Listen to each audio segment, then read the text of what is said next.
Today we have this LC Smith Model 8 antique desktop typewriter. I'm going to show you how to use the functions and make sure they all work. It's factory rebuilt, so they changed the serial number when they do that, so it's hard to gauge what year this model was in. But this model was made in the 20s and late 20s and 30s, so I'm guessing around somewhere in there. The margins are located behind this flip panel. These little things right here, you push them down and move them to where you want them. Just like that on each side. I'm going to keep them right there. And it has a paper guide right here that you can adjust. I keep mine at the edge of the platen.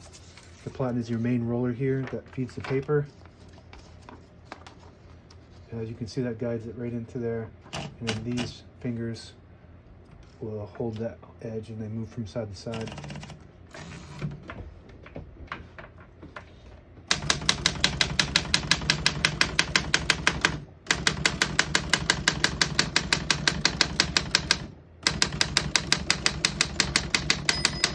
Once you hear the bell, you're at the end of the margin. Hit this line space, gets you back to the beginning, skips 1, 2, or 3. Right now we have it on double space, but all you gotta do is turn this knob and there's numbers up here to tell you which one you're on. That's the single. We're gonna keep it on single, but you can do double, triple, just like that. And every time you hit that line space, it'll skip that amount. We're gonna find the single, and that's the single right there, and finish typing. It's right there.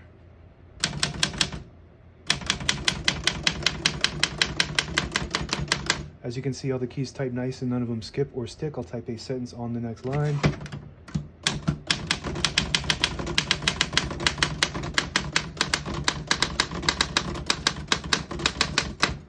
Beautiful typing machine. I'll show you that print, but I'm going to also show you how to use the decimal tabs.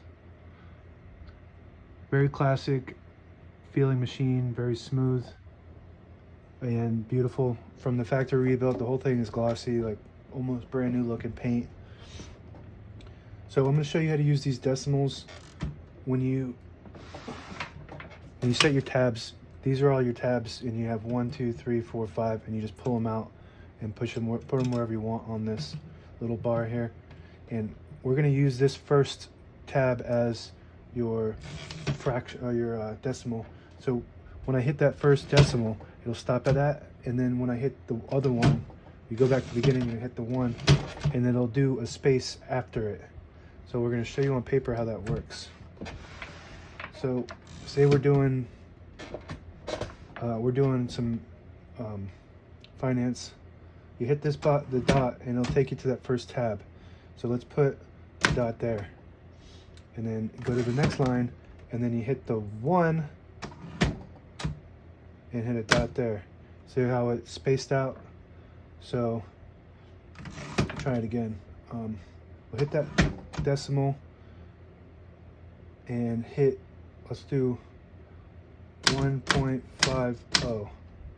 And then you go to the next line, you hit the 1, and then you put 0.50. And as you can see, that I accidentally put a dot on that, but as you can see, each one of these is going to put a space. So you got $1.50, now you got $10.50. And if you want, you go to the 10, and let's go 100.50. So now we're at $100. And if you keep going with the 100, 1000.50. So now we're at 1,000. Let's try again with the 1,000. 1,000.50.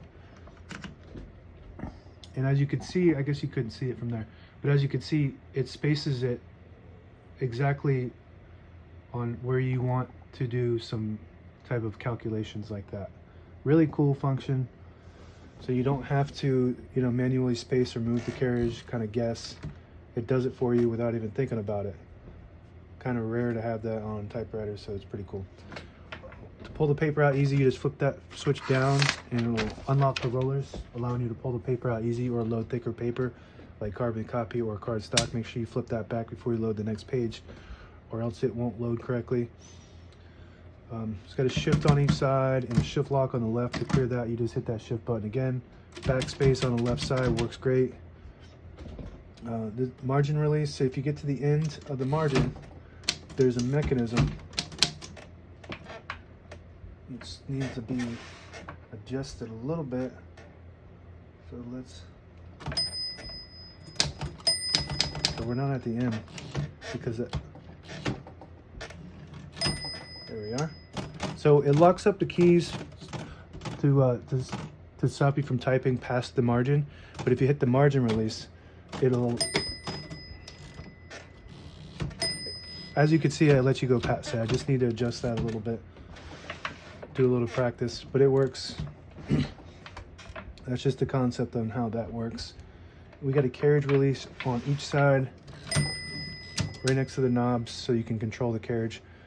If you want to take the platen out completely, there's 2 screws on each side that just slide down once you unscrew it, and you can take the whole thing out and clean it. Here's the back side of these tab inserts, and you can take those out and put them wherever you want on the platen. This is the other side where you can you slide this down and take the whole platen off.